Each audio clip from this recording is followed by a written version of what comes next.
ಎಲ್ರಿಗೂ ನಮಸ್ಕಾರ. Welcome back to my channel. ನಾನು ಪೂಜಾ. ಇವತ್ತು ಗುರುವಾರ ಆಲ್ಮೋಸ್ಟ್ ಮಧ್ಯಾಹ್ನದಿಂದ ವ್ಲಾಗ್ನ ಸ್ಟಾರ್ಟ್ ಮಾಡ್ತಾ ಇದ್ದೀನಿ. ನಾಳೆ 2ನೇ ಆಷಾಢ ಶುಕ್ರವಾರ ಅಲ್ವಾ, ಸೊ ನಾಳೆ ಬೆಳಗ್ಗೆ ಬೇಗ ಪೂಜೆ ಮಾಡಬೇಕು ಅಂತ ಇವತ್ತೇನೆ ದೇವ್ರ ಮನೆ ಎಲ್ಲ ಕ್ಲೀನ್ ಮಾಡ್ಕೋತಾ ಇದ್ದೀನಿ. ಬೆಳಿಗ್ಗೆ ಅಷ್ಟು ಬೇಗ ಪೂಜೆ ಮಾಡೋದ್ರಿಂದ ಬೆಳಿಗ್ಗೆ ಎಲ್ಲ ಕ್ಲೀನ್ ಮಾಡಿಕೊಂಡು ಮತ್ತೆ ಪೂಜೆಗೆಲ್ಲ ಪ್ರಿಪೇರ್ ಮಾಡಿಕೊಂಡು ಅದಾದ ನಂತರ ಪೂಜೆ ಮಾಡ್ಕೊಳ್ಳೋ ಅಷ್ಟರಲ್ಲಿ ಲೇಟ್ ಆಗಿಬಿಡುತ್ತೆ. ಹಾಗೆ ಬೇಗ ಕೂಡ ಎದ್ದೇಳಬೇಕಾಗತ್ತೆ, ಇಲ್ಲಾಂದರೆ ನೈಟೆಲ್ಲ ನಿದ್ದೆನೇ ಮಾಡೋ ಹಾಗಿಲ್ಲ, ಆ ಥರ ಆಗಿಬಿಡುತ್ತೆ. ಅದಕ್ಕೋಸ್ಕರ ಏನು ಮಾಡ್ತಾ ಇದ್ದೀನಿ, ಇವತ್ತೇನೆ ಎಲ್ಲ ಕ್ಲೀನ್ ಮಾಡಿ ಇಟ್ಕೊಂಡ್ಬಿಟ್ಟು ಅಂತಂದರೆ ನಾಳೆ ಬೆಳಿಗ್ಗೆ ಸಿಂಪಲಾಗಿ ಒಂದು ರಂಗೋಲಿ ಹಾಕಿ ಇನ್ನೊಂದು ಸಾರಿ ಮನೇನ ಸಿಂಪಲಾಗಿ ಮಾಪ್ ಮಾಡಿಕೊಂಡು ಸ್ನಾನ ಮಾಡಿ ಪೂಜೆ ಮಾಡ್ಕೊಂಡ್ಬಿಡ್ಬೋದು ಅಂತ. ಇದೊಂದು ಎಕ್ಸ್ಟ್ರಾ ಕೆಲಸ ಇರುತ್ತೆ ಯಾವಾಗ್ಲೂ. ಅಂದರೆ ಸ್ವಲ್ಪ ಬೆಳಿಗ್ಗೆ ಸ್ಟ್ರೆಸ್ ಅನಿಸುತ್ತೆ ದೇವ್ರ ಮನೆಯೆಲ್ಲ ಕ್ಲೀನ್ ಮಾಡ್ಕೊಳ್ಳೋ ಅಷ್ಟರಲ್ಲಿ. ಹಾಗೆ ಶುಕ್ರವಾರ ಬೇರೆ ಅಲ್ವಾ, ಕಳಸ ಕೂಡ ತೆಗಿಯೋ ಹಾಗಿಲ್ಲ. ಅದಕ್ಕೋಸ್ಕರ ಇವತ್ತೇನೆ ಎಲ್ಲನೂ ನೀಟಾಗಿ ಕ್ಲೀನ್ ಮಾಡ್ಕೊಂಬಿಟ್ಟು ನಾಳೆ ಬೆಳಿಗ್ಗೆ ಪೂಜೆ ಮಾಡ್ಕೊಳ್ಳೋದಕ್ಕೆ ರೆಡಿ ಮಾಡ್ಕೋತಾ ಇದ್ದೀನಿ. ಈ ಥರ ಕಳಿಸೋದಕ್ಕಿ ಎಲ್ಲ ನಾನು ಒಂದು ಕಡೆ ಎತ್ತಿಟ್ಕೊಂಡಿರ್ತೀನಿ. ನಾರ್ಮಲ್ ಅಕ್ಕಿ ಜೊತೆ ಮಿಕ್ಸ್ ಮಾಡ್ಕೊಂಡಿರೋದಿಲ್ಲ. ಅದರಲ್ಲಿ ಏನಾದ್ರೂ ಸ್ವೀಟ್ ಮಾಡ್ಕೋಬೋದು. ಇಲ್ಲ ಅಂತಂದರೆ ಯೂಶ್ವಲಾಗಿ ನಾನು ಮೋಸ್ಟ್ ಆಫ್ ದಿ ಟೈಮ್ ಸ್ವೀಟೇ ಮಾಡ್ಕೊಂಬಿಡ್ತೀನಿ. ಅಂದರೆ ಖಾರ ಏನು ಮಾಡ್ಕೊಳ್ಳೋದಿಲ್ಲ, ಸ್ವೀಟ್ ಮಾಡ್ಕೋತೀನಿ. ಇಲ್ಲ ಅಂತಂದರೆ ಹಸು ಬಂತು ಅಂದರೆ ಹಸು ಕೊಡ್ಬೋದು, ಇಲ್ಲ ಅಂತಂದರೆ ಪಕ್ಷಿಗಳಿಗೂ ಕೂಡ ಹಾಕ್ಬೋದು. ನಾನು ಜಾಸ್ತಿ ಅದೆಲ್ಲ ಮಾಡೋದಿಲ್ಲ. ನಾರ್ಮಲ್ ಅಕ್ಕಿ ಇರುತ್ತಲ್ವ ಮನೆಯಲ್ಲೇ ಅದನ್ನು ಕೊಟ್ಟಿರ್ತೀನಿ. ಈ ಥರ ನಾವು ಕಳ್ಸಕ್ಕೆ ಕೂರಿಸಿರೋ ಅಂಥ ಅಕ್ಕಿ ಇರುತ್ತಲ್ವ, ಅದರಿಂದ ನಾನು ಆಲ್ಮೋಸ್ಟ್ ನಾವು ತಿನ್ನೋದಕ್ಕೆ ಸ್ವೀಟೇ ಮಾಡ್ಕೊಂಬಿಡ್ತೀವಿ. ಹಾಗೆ ಇಲ್ಲಿ ದೇವ್ರ ಫೋಟೋಗಳನ್ನೂ ಕೂಡ ಒರೆಸಿ ಎತ್ತಿಟ್ಕೋತಾ ಇದ್ದೀನಿ. ಏಕೆಂದರೆ ಇವಾಗಲೇ ಮಾಡ್ಕೊಂಬಿಡ್ತು ಅಂತಂದರೆ ಈಸಿನೇ.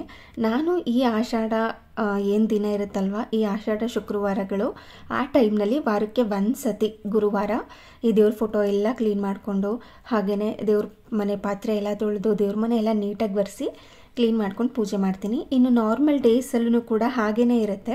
ಎಲ್ಲರೂ ದೇವ್ರ ಮನೆ ಕ್ಲೀನ್ ಮಾಡಿಕೊಂಡೇ ಪೂಜೆ ಮಾಡೋದು. ನಾನು ಆ ಥರ ಹೇಳ್ತಿಲ್ಲ. ಅಂದರೆ ನಾರ್ಮಲ್ ಆಗಿದ್ದಾಗ ವಾರಕ್ಕೆ ಒಂದ್ಸರಿ ಕ್ಲೀನ್ ಮಾಡ್ಕೊಳ್ಳೋದಕ್ಕೆ ಆಗಿರಲಿಲ್ಲ ಅಂದಿದ್ರೆ 15 ದಿನಕ್ಕೆ ಒಂದ್ಸರಿ ಕ್ಲೀನ್ ಮಾಡ್ಕೊಂಡಿರ್ತೀವಲ್ಲ, ಆ ಅರ್ಥದಲ್ಲೇ ಹೇಳ್ತಿದ್ದೀನಿ ಅಷ್ಟೇ. ಅಂದರೆ ಈ ಆಷಾಢ ಶುಕ್ರವಾರದಲ್ಲಿ ಮಾತ್ರ ಪ್ರತಿ ಗುರುವಾರ ಮನೆಯೆಲ್ಲ ಕ್ಲೀನ್ ಮಾಡ್ಕೊಂಡಿರ್ತೀನಿ. ಹಾಗೆ ದೇವ್ರ ಫೋಟೋ ಎಲ್ಲ ನೀಟಾಗಿ ಒರೆಸಿ ಒಂದು ಸತಿ ನಾರ್ಮಲ್ ಡ್ರೈ ಆಗಿರುತ್ತಲ್ಲ ಆ ಥರ ಬಟ್ಟೆಯಿಂದ ಒರೆಸ್ಕೊಂಡಿರ್ತೀನಿ. ಇನ್ನೊಂದು ಸಾರಿ ಬಟ್ಟೆನ ಒದ್ದೆ ಮಾಡ್ಕೊಂಡು ಒರೆಸ್ಕೊಂಡಿರ್ತೀನಿ. ಹಾಗೆ ದೇವ್ರ ಫೋಟೋ ಒರೆಸೋದಕ್ಕೆ ಒಂದು ಸೆಪ್ರೇಟಾಗಿ ಒಂದು ಬಟ್ಟೆ ಇಟ್ಕೊಂಡಿರ್ತೀನಿ. ಹಾಗೆ ಕೆಳಗಡೆ ನೆಲ ಎಲ್ಲ ಒರೆಸೋದಕ್ಕೆ ಇನ್ನೊಂದು ಬಟ್ಟೆನ ಇಟ್ಕೊಂಡಿರ್ತೀನಿ. ಆ ಥರ ಎರಡೂ ಬಟ್ಟೆನ ಇಟ್ಕೊಂಡು ನೀಟಾಗಿ ಕ್ಲೀನ್ ಮಾಡ್ಕೊಳ್ಳೋದು.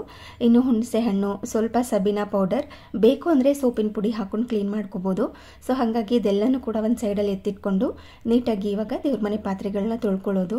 ಈ ಥರ ದೀಪದಲ್ಲಿ ಆಯಿಲ್ ಜಿಡ್ಡಿರುತ್ತೆ ನೋಡಿ, ಸ್ವಲ್ಪ ಎಣ್ಣೆ ಹಾಗೇ ಇರುತ್ತೆ ಕೆಲವೊಂದು ಸಾರಿ. ಅದನ್ನು ಸೋಪ್ ಪೌಡರ್ ಇರುತ್ತಲ್ವ ಅದರಿಂದ ಕ್ಲೀನ್ ಮಾಡ್ಕೋಬೋದು. ಇಲ್ಲಾಂದರೆ ಯಾವುದಾದ್ರೂ ಹಿಟ್ಟಿರುತ್ತೆ ನೋಡಿ, ಗೋಧಿ ಹಿಟ್ಟು ಇಲ್ಲಾಂದರೆ ರಾಗಿ ಹಿಟ್ಟು, ಅಕ್ಕಿ ಹಿಟ್ಟನ್ನು ಹಾಕಿ ಅದನ್ನು ಒಂದು ಸ್ವಲ್ಪ ಹೊತ್ತು ಸ್ಕ್ರಬ್ ಮಾಡ್ತಾಯಿದ್ರೆ ಅದರಲ್ಲಿರುವಂಥ ಜಿಡ್ಡೆಲ್ಲ ಹೋಗಿಬಿಡುತ್ತೆ. ಆರಾಮಾಗಿ ನಾವು ಕ್ಲೀನ್ ಮಾಡ್ಕೋಬೋದು. ನಾನಿವತ್ತು ಹಿಟ್ಟು ಎತ್ಕೊಳ್ಳೋದೇ ಮರ್ತೋಗಿತ್ತು, ಮತ್ತೆ ಇವಾಗ ಕೈ ಹಾಕ್ಬಿಟ್ಟಿದ್ದೀನಿ. ಮತ್ತೆ ಎಲ್ಲ ನೀಟಾಗಿ ಕೈ ವಾಶ್ ಮಾಡ್ಕೊಳ್ಳೋದಕ್ಕೆ ಮತ್ತೆ ಲೇಟ್ ಆಗುತ್ತೆ ಅಂತ ಏನು ಸೋಪಿನ ಪೌಡರ್ ಇತ್ತಲ್ವ ಅದನ್ನೇ ಹಾಕಿ ಕ್ಲೀನ್ ಮಾಡ್ಕೋತಾ ಇದ್ದೀನಿ.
ಎಲ್ಲ ತೊಳೆದಿದ್ದಾದಮೇಲೆ ಅದನ್ನು ಹಾಗೆ ಇಟ್ಟರೂ ಕೂಡ ನೈಟೆಲ್ಲ ನೀರು ಸೋರಿರುತ್ತೆ, ಡ್ರೈ ಕೂಡ ಆಗಿರುತ್ತೆ. ಆದರೆ ಅದ್ರ ಮೇಲೆ ಒಂದೊಂದು ನೀರಿನ ಕಲೆಗಳು ಕೂತ್ಬಿಟ್ಟಿರುತ್ತೆ. ಅದಕ್ಕೋಸ್ಕರ ನಾನು ಏನು ಮಾಡ್ತೀನಿ, ಇನ್ನೊಂದು ಬಟ್ಟೆಯಿಂದ ಅಂದರೆ ಒಣಗಿರುವಂಥ ಬಟ್ಟೆಯಿಂದ ಚೆನ್ನಾಗಿ ಇದನ್ನೆಲ್ಲ ಒರೆಸಿ ಇಡ್ತೀನಿ. ಆವಾಗ ಫಳ ಅಂತ ಸಹ ಹೊಳೆಯುತ್ತೆ, ಅದ್ರ ಜೊತೆ ಕಲೆಗಳು ಕೂಡ ಇರೋದಿಲ್ಲ. ಸೊ ಅದಕ್ಕೋಸ್ಕರ ಈ ಥರ ಮಾಡ್ಕೊಳ್ಳೋದು. ಫಸ್ಟ್ ದೇವ್ರ ಮನೆ ಕೆಲಸ ಆಗಿಬಿಡ್ತು ಅಂತಂದರೆ ಅದಾದಮೇಲೆ ಮನೆಯೆಲ್ಲ ಕ್ಲೀನ್ ಮಾಡಿಕೊಂಡು ಮಾಡ್ಕೋಬೋದು ಅಂತ ಮೊದಲು ಇದನ್ನು ಮುಗಿಸ್ಕೊಂಡೆ. ಇನ್ನು ಲಂಚ್ ಕೂಡ ಪ್ರಿಪೇರ್ ಮಾಡ್ಕೋಬೇಕಾಗಿತ್ತು. ಇವತ್ತೊಂದು ಸಿಂಪಲ್ ಆಗಿರುವಂಥ ಸಾಂಬಾರು ಮಾಡ್ತಾಯಿದ್ದೀನಿ. ಡೆಫಿನೆಟ್ಲಿ ಇದೆಲ್ಲರಿಗೂ ಕೂಡ ಇಷ್ಟ ಆಗುತ್ತೆ. ಅಂದರೆ ಜಾಸ್ತಿ ಮಸಾಲ ಏನೂ ಹಾಕ್ಕೊಳ್ಳೋ ಹಾಗಿಲ್ಲ, ಜಾಸ್ತಿ ಅಂತಲ್ಲ ಮಸಾಲೆನೇ ರುಬ್ಬೋ ಹಾಗಿಲ್ಲ, ಹಾಗೆಯೇ ಅದ್ರ ಜೊತೆ ಸಾಂಬಾರು ಪುಡಿ ಸಹ ಹಾಕ್ತಾ ಇಲ್ಲ ನಾನು. ಅಷ್ಟು ಸಿಂಪಲಾಗಿ ಮಾಡ್ಕೊಳ್ಳೋದು. ಜಾಸ್ತಿ ಸೊಪ್ಪಿತ್ತು, ಪಲ್ಯ ಮಾಡ್ಕೊಂಡು ತಿನ್ನೋದಕ್ಕೆ ಇಷ್ಟ ಇಲ್ಲ ಅಂತ ಅಂದರೆ ಇನ್ ಕೇಸ್ ಮಸಾಲೆ ಎಲ್ಲ ಇಟ್ಟು ಸಾಂಬಾರು ಪುಡಿನೆಲ್ಲ ಹಾಕಿ ಸೊಪ್ಪು ಸಾಂಬಾರು ಮಾಡಿದಾಗ ಜಾಸ್ತಿ ಆಗಿಬಿಡುತ್ತೆ, ಹಾಗೆ ಉಳಿದ್ಬಿಡುತ್ತೆ ಅಂತ ಇದ್ದರೆ ಈ ಥರ ಒಮ್ಮೆ ಸೊಪ್ಪು ಸಾಂಬಾರು ಅಥವಾ ಸೊಪ್ಪು ಹುಳಿ ಅಂತ ಹೇಳ್ಬೋದು, ಅದನ್ನು ನೀವು ಟ್ರೈ ಮಾಡಿ. ಡೆಫಿನೆಟ್ಲಿ ಎಲ್ಲರಿಗೂ ಕೂಡ ಇಷ್ಟ ಆಗುತ್ತೆ, ಹಾಗೆ ಬೇಗ ಕೂಡ ಖಾಲಿ ಆಗುತ್ತೆ. ಈ ಸೊಪ್ಪು ಸಾಂಬಾರು ಮಾಡಿದಾಗ ನಾನು ಕೆಲವೊಂದು ಸಾರಿ ಸೊಪ್ಪು ಸಾಂಬಾರು ಮಾಡ್ತೀನಿ, ಮಸಾಲೆ ಎಲ್ಲ ಹಾಕಿ ಸಾಂಬಾರು ಪುಡಿನೆಲ್ಲ ಹಾಕಿ ಮಾಡಿದಾಗ 1-2 ದಿನಕ್ಕಾದ್ರೂ ಅದು ಉಳಿದ್ಬಿಟ್ಟಿರುತ್ತೆ. ಅದಕ್ಕೋಸ್ಕರ ಇವತ್ತು ಈ ಥರ ಸಿಂಪಲಾಗಿ ಮಾಡ್ತಾಯಿದ್ದೀನಿ. ನಾನು 3-4 ಥರ ಸೊಪ್ಪು ಸಾಂಬಾರು ಮಾಡ್ತೀನಿ. ಸೊಪ್ಪು ಸಾಂಬಾರು ಅಂತರೂ ಅನ್ಬೋದು, ಸೊಪ್ಪು ಹುಳಿ ಅಂತನಾದರೂ ಅನ್ಬೋದು, ಇಲ್ಲಾಂದರೆ ಮಸ್ಸೊಪ್ಪು ಅಂತನಾದ್ರೂ ಅನ್ಬೋದು. ಆ ಥರ ಇದು ತುಂಬ ರುಚಿಯಾಗಿರುತ್ತೆ. ನಾನು ಆಲ್ರೆಡಿ ಒಂದು ಸಾರಿ ಸೊಪ್ಪನ್ನ ತೊಳೆದಿಟ್ಟಿದ್ದೆ. ಬೆಳಿಗ್ಗೆನೇ ತೊಗೊಂಡಾಗ ನೀಟಾಗಿ ಕ್ಲೀನ್ ಮಾಡಿ ಸ್ವಲ್ಪ ಹೊತ್ತು ಹಾಗೆ ಬಿಸಿಲಿಗೆ ಇಟ್ಬಿಡ್ತು ಅಂದರೆ ಬಾಡೋಗ್ಬಿಡುತ್ತೆ. ಅದಕ್ಕೋಸ್ಕರ ಫ್ರಿಜ್ನಲ್ಲಿ ಇಟ್ಟಿದ್ದೆ. ಇವಾಗ ಅದಕ್ಕೆ ಸ್ವಲ್ಪ ನೀರನ್ನು ಹಾಕಿ ಒಂದು ಸೈಡಲ್ಲಿ ಇಟ್ಟಿದ್ದೀನಿ ರೂಮ್ ಟೆಂಪ್ರೇಚರ್ಗೆ ಬರಲಿ ಅಂತ. ಹಾಗೆ ಇನ್ನೊಂದು ಸೈಡಲ್ಲಿ ನಾವು ಕುಕ್ಕರ್ಗೆ ಹಾಕಿ ಕೂಗಿಸ್ಕೋಬೇಕು ಇದನ್ನೆಲ್ಲ. ಅದಕ್ಕೆಲ್ಲ ಏನೇನು ಬೇಕು ಅದನ್ನೆಲ್ಲ ರೆಡಿ ಮಾಡ್ಕೋತಾ ಇದ್ದೀನಿ. ಇದನ್ನು ಸಹ ನೀರಿನಲ್ಲಿ ಹಾಕಿ ಒಂದು ಸ್ವಲ್ಪ ಹೊತ್ತಾದಮೇಲೆ ಕಟ್ ಮಾಡ್ಕೊಳ್ಳೋದು. ಅದಕ್ಕೆ ನಾನಿಲ್ಲಿ ಟೊಮ್ಯಾಟೊ, ಹಸಿಮೆಣಸಿನ್ಕಾಯಿ, ಕರಿಬೇವಿನ ಸೊಪ್ಪನ್ನು ಹಾಕಿ ಎತ್ತಿಟ್ಕೋತಾ ಇದ್ದೀನಿ. ಇನ್ನು ಸ್ವಲ್ಪ ಬೇಳೆನೂ ಕೂಡ ನೆನೆಸಿಟ್ಕೋಬೇಕು. ಅದನ್ನು ಕೂಡ ನೆನೆಸಿಟ್ಕೊಂಡು ಈ ಸಾಂಬಾರ್ಗೆ ಏನೆಲ್ಲ ಬೇಕಲ್ವಾ ಅದನ್ನೆಲ್ಲ ಕಟ್ ಮಾಡಿಕೊಂಡು ರೆಡಿ ಮಾಡ್ಕೊಳ್ಳೋದು. ನಾನು ಮೊದಲೇ ಹೇಳಿದಾಗೆ ಜಾಸ್ತಿ ಪದಾರ್ಥ ಸಹ ಏನೂ ಇಲ್ಲ. ಇದ್ರ ಜೊತೆ ಸ್ವಲ್ಪ ಈರುಳ್ಳಿ ಬೇಕಾಗುತ್ತೆ, ಹಾಗೆಯೇ ಸ್ವಲ್ಪ ಜೀರಿಗೆ, ಇನ್ನು ಸಿಂಪಲ್ ಆಗಿರೋವಂಥ ಒಗ್ಗರಣೆ ಹಾಕ್ಕೊಳ್ಳೋದಕ್ಕೆ ಒಗ್ಗರಣೆ ಪದಾರ್ಥಗಳು ಬೇಕು ಅಷ್ಟೇ. ತುಂಬ ಸಿಂಪಲ್ ಆಗಿರುತ್ತೆ. ಒಮ್ಮೆ ನೀವು ಕೂಡ ಟ್ರೈ ಮಾಡಿ ನೋಡಿ. ಇವಾಗ ಇದಕ್ಕೆಲ್ಲ ಏನೇನು ಬೇಕಲ್ವ ಅದನ್ನೆಲ್ಲ ರೆಡಿ ಮಾಡ್ಕೋತೀನಿ.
ಸೊಪ್ಪನ್ನ ನೀವು ನೋಡ್ತಿರ್ಬೋದು ಎಷ್ಟು ಸಣ್ಣದಾಗಿ ಕಟ್ ಮಾಡ್ಕೊಂಡಿದ್ದೆ ಅಂತ.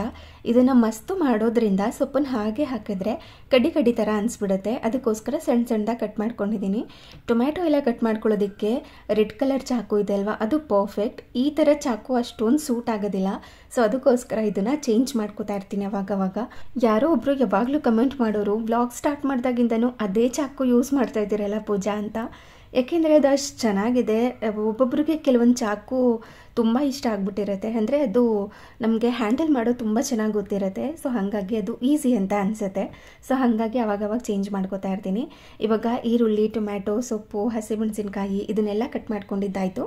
ಸ್ವಲ್ಪ ಹುಣಸೆ ಹಣ್ಣನ್ನು ನೆನೆ ಹಾಕ್ಕೋಬೇಕು, ಅದನ್ನು ಸಹ ರೆಡಿ ಮಾಡಿಕೊಂಡು ಇವಾಗ ಏನಿದ್ರು ಸಾಂಬಾರು ಮಾಡ್ಕೊಳ್ಳೋದಕ್ಕೆ ರೆಡಿ ಮಾಡ್ಕೊಳ್ಳೋದು. ಕುಕ್ಕರ್ಗೆ ಎಲ್ಲನೂ ಹಾಕಿ ಬೇಯಿಸ್ಕೋಬೇಕು. ಅದಕ್ಕೋಸ್ಕರ ಇವಾಗ ಒಂದು ಕುಕ್ಕರ್ನ ಇಟ್ಕೊಂಡು ಅದಕ್ಕೆ ನೆನೆಸಿಟ್ಕೊಂಡಿರುವಂಥ ತೊಗರಿಬೇಳೆನ ಸೇರಿಸ್ಕೊತಾ ಇದ್ದೀನಿ. ನಿಮ್ಮ ಮನೆಯಲ್ಲಿ ಈ ಅವರೇ ಬೇಳೆ ಇತ್ತು ಅಂತಂದರೆ ಅದನ್ನು ಸಹ ಹಾಕ್ಕೋಬೋದು.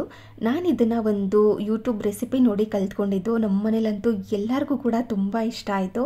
ಆದರೆ ನಾನು ಅವರೇ ಬೇಳೆ ಹಾಕ್ಕೊಂಡಿಲ್ಲ, ಅವರು ಅವರೇ ಬೇಳೆ ಹಾಕ್ಕೊಳ್ಳೋದಕ್ಕೆ ಹೇಳಿದರು. ನಾನು ಬರೀ ಪ್ಲೇನಾಗಿ ತೊಗರಿಬೇಳೆ ಮಾತ್ರ ಹಾಕ್ಕೊಂಡಿದ್ದೀನಿ. ಅದಾದ ನಂತರ ಹಸಿಮೆಣಸಿನ್ಕಾಯಿ, ಟೊಮ್ಯಾಟೊ, ಈರುಳ್ಳಿ ಹಾಗೆ ಸ್ವಲ್ಪ ಜೀರಿಗೆನ ಹಾಕ್ಕೊಂಡಿದ್ದೀನಿ. ಈರುಳ್ಳಿ ಜಾಸ್ತಿ ಏನು ಹಾಕ್ಕೊಂಡಿಲ್ಲ. ಅದಾದ ನಂತರ ಸ್ವಲ್ಪ ಕರಿಬೇವಿನ ಸೊಪ್ಪನ್ನು ಹಾಕಿ ಹಾಗೆ ಸ್ವಲ್ಪ ಅದಕ್ಕೆ ಉಪ್ಪನ್ನು ಸೇರಿಸ್ಕೊಂಡು ನೀರನ್ನು ಹಾಕ್ಕೊಂಡಿದ್ದೀನಿ. ಅದಾದಮೇಲೆ ಕಟ್ ಮಾಡಿ ಇಟ್ಕೊಂಡಿರುವಂತಹ ಈ ಸೊಪ್ಪು ಏನಿತ್ತು ಅದನ್ನು ಸೇರಿಸ್ಕೊಂಡಿದ್ದೀನಿ. ನಾನಿಲ್ಲಿ ಒಂದೆರಡು ಥರ ಸೊಪ್ಪನ್ನು ತೊಗೊಂಡಿದ್ದೀನಿ. ಅಂದರೆ ಈ ಕೀರೆ ಸೊಪ್ಪು ಅಂತ ಬರುತ್ತಲ್ವ, ಅದೇ ಥರ ಇನ್ನೊಂದು ಸೊಪ್ಪು ಇರುತ್ತೆ ನೋಡಿ, ಆ ಎರಡು ಸೊಪ್ಪನ್ನು ಹಾಕ್ಕೊಂಡಿದ್ದೀನಿ. ಬೇಕು ಅಂದರೆ ಅದ್ರ ಜೊತೆ ನೀವು ಪಾಲಕ್ ಆಗಿರ್ಬೋದು, ಮೆಂತ್ಯ, ದಂಟು ಇದನ್ನೆಲ್ಲ ಹಾಕ್ಕೋಬೋದು. ಎಲ್ಲನೂ ಕೂಡ ಸಣ್ಣದಾಗಿ ಕಟ್ ಮಾಡ್ಕೋಬೇಕಷ್ಟೆ. ಇವಾಗ ಕುಕ್ಕರ್ ಲಿಡ್ನ ಕ್ಲೋಸ್ ಮಾಡಿ ಒಂದು 3-4 ವಿಷಲಷ್ಟು ಕೂಗಿಸ್ಕೋಬೇಕು. ಅದಾದಮೇಲೆ ಇವಾಗ ಒಗ್ಗರಣೆಗೂ ಕೂಡ ರೆಡಿ ಮಾಡ್ಕೊಂಡಿದ್ದೀನಿ. ಅದಾದ ನಂತರ ಒಗ್ಗರಣೆ ಕೊಟ್ಕೊಳ್ಳೋದು. ಹಾಗೆ ಅದು ಕೂಗೋ ಅಷ್ಟರಲ್ಲಿ ಇನ್ನೊಂದು ಸೈಡಲ್ಲಿ ರೈಸ್ ಮಾಡ್ಕೊಳ್ಳೋದಕ್ಕೆ ಇಟ್ಕೊಂಡಿದ್ದೀನಿ. ಹಾಗೆ ಒಗ್ಗರಣೆಗೂ ಕೂಡ ರೆಡಿ ಆಯಿತು. ಇನ್ನೇನು ಪ್ರಿಪೇರ್ ಮಾಡ್ಕೊಳ್ಳೋದಿರೋದಿಲ್ಲ. ಸೊ ಹಾಗಾಗಿ ಪಾತ್ರೆ ಎಲ್ಲನೂ ಕೂಡ ಈ ಟೈಮ್ನಲ್ಲಿ ತೊಳ್ಕೊಳ್ಳೋದು. ಇನ್ ಕೇಸ್ ಏನಾದರೂ ಕಟ್ ಮಾಡ್ಕೊಳ್ಳೋದಿತ್ತು, ಕೌಂಟರ್ ಟಾಪ್ ಮೇಲೆ ಏನಾದ್ರೂ ಕಟ್ ಮಾಡಿರೋದಿತ್ತು ಅಂತಂದರೆ ಪಾತ್ರೆ ಎಲ್ಲ ತೊಳೆಯೋದಿಲ್ಲ. ಯಾಕೆ ಅಂತಂದರೆ ನಮ್ಮದು ಕೌಂಟರ್ ಟಾಪ್ ಚಿಕ್ಕ ಆಗಿರೋದ್ರಿಂದ, ಹಾಗೆಯೇ ಜಾಸ್ತಿ ಸ್ಪೇಸ್ ಇಲ್ಲದೆ ಇರೋ ಕಾರಣ ನಾವೇನಾದ್ರೂ ಈ ಥರ ಪಾತ್ರೆ ಎಲ್ಲ ತೊಳೆಯೋವಾಗ ಈ ಸೋಪ್ ಏನಾದ್ರೂ ಆರೋ ಚಾನ್ಸಸ್ ಇರುತ್ತೆ ಮತ್ತು ನೀರೆಲ್ಲ ಎಗರಿರುತ್ತೆ. ಅದಕ್ಕೋಸ್ಕರ ಕ್ಲೀನಿಂಗ್ನ ನಾನು ಆದಷ್ಟು ಅವಾಯ್ಡ್ ಮಾಡ್ತೀನಿ. ಇನ್ ಕೇಸ್ ಏನೂ ಇಲ್ಲ ಅಂತಂದರೆ ಅವಾಗವಾಗನೇ ಕ್ಲೀನ್ ಮಾಡ್ಕೋತಾ ಇರ್ತೀನಿ. ಇನ್ ಕೇಸ್ ಜಾಸ್ತಿ ಇತ್ತು ಅಂತಂದರೆ ಮಾಡ್ಕೊಳ್ಳೋದಿಲ್ಲ. ಒಂದೇ ಸರಿ ಅಡುಗೆ ಎಲ್ಲ ಆದಮೇಲೆ ಕ್ಲೀನ್ ಮಾಡ್ಕೊಳ್ಳೋದು. ಇವಾಗ ಆಲ್ಮೋಸ್ಟ್ ಎಲ್ಲ ಪ್ರಿಪೇರ್ ಆಗಿತ್ತು, ಇನ್ನೇನು ಪ್ರಿಪೇರ್ ಮಾಡ್ಕೊಳ್ಳೋದಿರಲಿಲ್ಲ. ಹಾಗೆ ಇದನ್ನು ಜಾಸ್ತಿ ಉಜ್ಜಿ ತಿಕ್ಕಿ ಕ್ಲೀನ್ ಮಾಡ್ಕೊಳ್ಳೋ ಪಾತ್ರೆಗಳು ಕೂಡ ಏನೂ ಇರಲಿಲ್ಲ. ಬರೀ ಸೊಪ್ಪು ತೊಳೆದಿರೋದಾಗಿರ್ಬೋದು, ಸೊಪ್ಪು ಕಟ್ ಮಾಡಿರೋದು, ಬೇಳೆ ನೆನೆಸಿರೋದು, ತರಕಾರಿ ತೊಳೆದಿರೋದು, ಹಾಗೆ ಸೊಪ್ಪನ್ನ ಶೋಧಿಸ್ಕೊಂಡಿರೋದು, ಈ ಥರ ಪಾತ್ರೆಗಳಿತ್ತು. ಜಾಸ್ತಿ ಮಸಿ ಆಗಿರೋದಾಗಿರ್ಬೋದು, ಜಿಡ್ಡಾಗಿರೋದಾಗಿರ್ಬೋದು ಅದು ಯಾವುದೂ ಇರಲಿಲ್ಲ. ಹಾಗಾಗಿ ಸಿಂಪಲ್ಲಾಗಿ ವಿಮ್ ಜೆಲ್ನ ಬಳಸ್ಕೊಂಡು ಸಾಫ್ಟ್ ಸ್ಕ್ರಬ್ಬರಿಂದ ಈ ಥರ ಜಸ್ಟ್ ಒಂದು ಸಾರಿ ವಾಶ್ ಮಾಡ್ಕೋತೀನಿ. ಅದನ್ನು ಹಾಗೆ ತೊಳೆದಿಡ್ಬೋದು. ಆದರೆ ಕೆಲವೊಂದು ಸಾರಿ ನಾವು ಬೇಳೆ ನೆನೆಸಿಟ್ಟಿರ್ತೀವಲ್ವ, ಅದ್ರ ಸ್ಮೆಲ್ ಹಾಗೇ ಇರುತ್ತೆ. ಅದಕ್ಕೋಸ್ಕರ ಒಂದು ಸಾರಿ ವಾಶ್ ಮಾಡಿಕೊಂಡು ಎತ್ತಿಟ್ಕೊಳ್ಳೋದಷ್ಟೇ.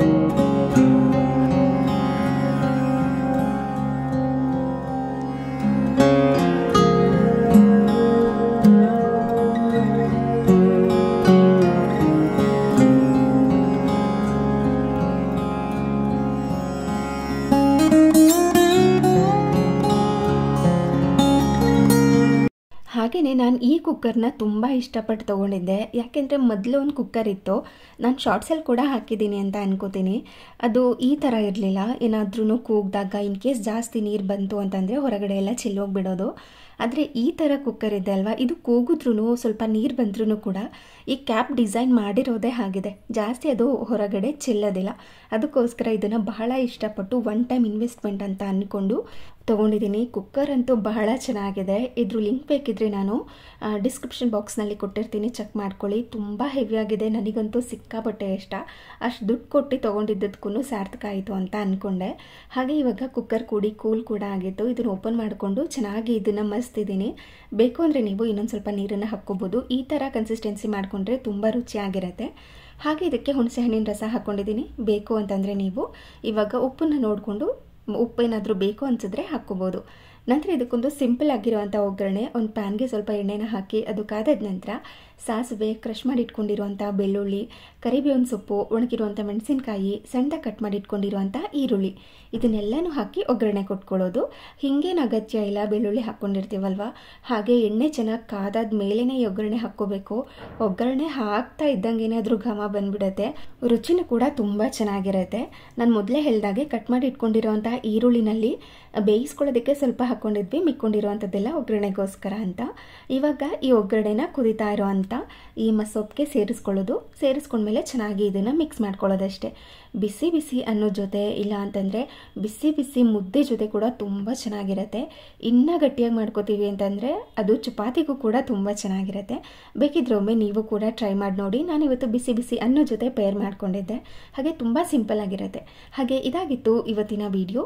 ಈ ವಿಡಿಯೋ ನಿಮ್ಗೇನಾದ್ರೂ ಇಷ್ಟ ಆಗಿದ್ರೆ, ಸ್ವಲ್ಪನಾದ್ರೂ ಯೂಸ್ಫುಲ್ ಅನಿಸಿದ್ರೆ ಪ್ಲೀಸ್ ಒಂದು ಲೈಕ್ ಮಾಡಿ. ಹಾಗೆ ನಿಮ್ಮ ಫ್ರೆಂಡ್ಸ್ ಆ್ಯಂಡ್ ಫ್ಯಾಮಿಲಿಗೆಲ್ಲ ಈ ವಿಡಿಯೋನ ಶೇರ್ ಮಾಡಿ. Thank you.